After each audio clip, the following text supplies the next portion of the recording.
What I'd like to talk to you today about is what we're seeing in our customers and what they're looking for in sales cycle related specifically to advanced analytics, machine learning, and similar data science type topics. As we work with our customers, part of what we want to do is help them have a growth strategy and understand where to move from what they're doing today and move into what they're looking at tomorrow.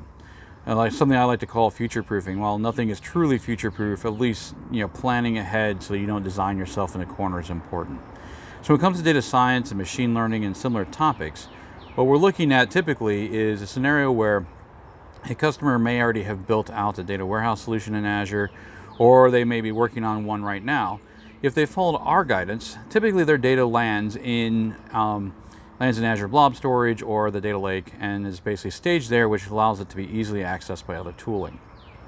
Along that line, what we give them guidance on is if they've never had any experience with machine learning or data science, or trying to get their feet wet, understand if it's going to be beneficial, what the goals are around it, then what we see and what we want them to have is the opportunity to do that easily at a low cost. Azure Machine Learning Studio provides just that type of opportunity. What we want them to do is dive into Azure Machine Learning and work in the studio in a simple drag and drop fashion and try to basically build out a solution that is fairly straightforward and easy for them to handle. Now, as those of you who are listening and have been doing data science for a while are like, oh, that's not the greatest solution. You know what? For folks who are in entry level, trying to understand how it fits in their world, it's a perfect starting point.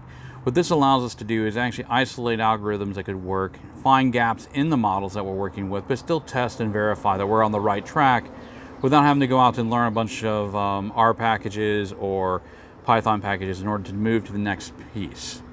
But because you actually take the time to learn and understand what's in Azure Machine Learning and the capabilities there and the types of algorithms that you use to actually build your models, when you go to the next step, you can do a number of different things. If it works great, you can actually productionize that and really use it in a way that you can attach it to web services and other tools and not go beyond that. Maybe that's exactly what you need and fits your needs.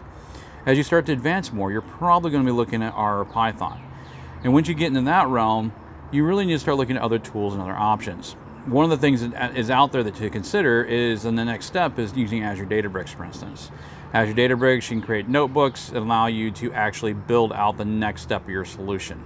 And this is really, really important because you really want to not bind yourself in a corner. So as long as your data is in Azure storage, you've refined it, you've got some work done there, you can now move forward with more advanced techniques using Azure Databricks and the machine learning capabilities there. And as you continue to move forward, you may find other open source tooling, other things that you want to do around this. You might want to use RStudio with SQL Server.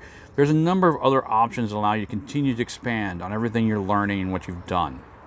My point in all this is that as you start to move that forward and you start to look at what next steps are, it's never a bad thing. It's always a good thing to start with the simple and move to the complex and make decisions then about things like, do I need to ramp my staff up on Python? Do I need to ramp them up on R? What are we already working in? What are those things I can leverage and use?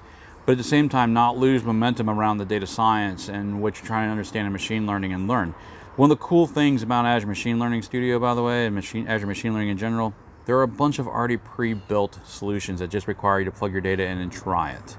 So I encourage you, if you're kind of new in your journey on data science and want to try something at a low cost and low risk, but still get an understanding of the potential benefit of using machine learning and similar tooling, Azure Machine Learning is a great place to start, knowing full well that you can jump into Databricks and other advanced techniques without really losing the effort you put in.